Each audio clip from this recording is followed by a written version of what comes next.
Hello everyone.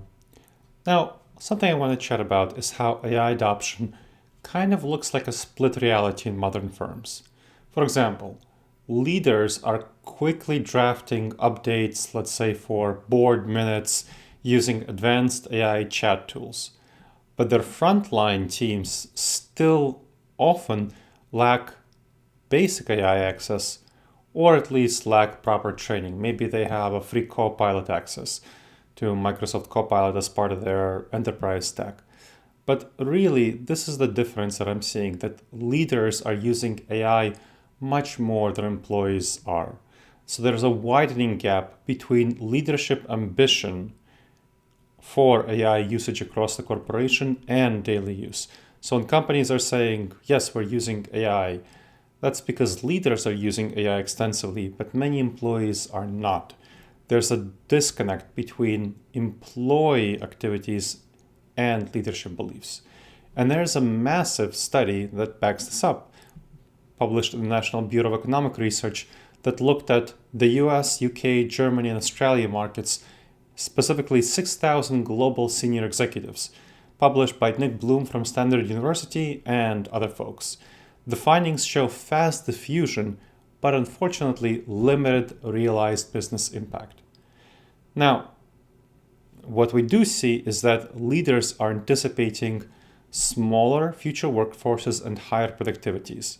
So leaders anticipate major business productivity gains very soon, which again are not really reflected in how they're training and supporting their employees. Firms are planning to operate teams with a noticeably smaller workforce, with planning for headcount reductions mostly through slower hiring rather than firing existing employees. And this is going to be what's good for existing employees, but not so good for other employees who are not currently at the firm and who are going to be left out.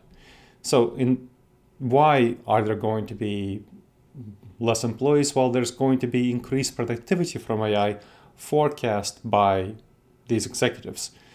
So the total global expected productivity increase is 1.4% compared to, and 2.2% for the US, nearly doubling the previous growth expectations, the growth expectations on trend.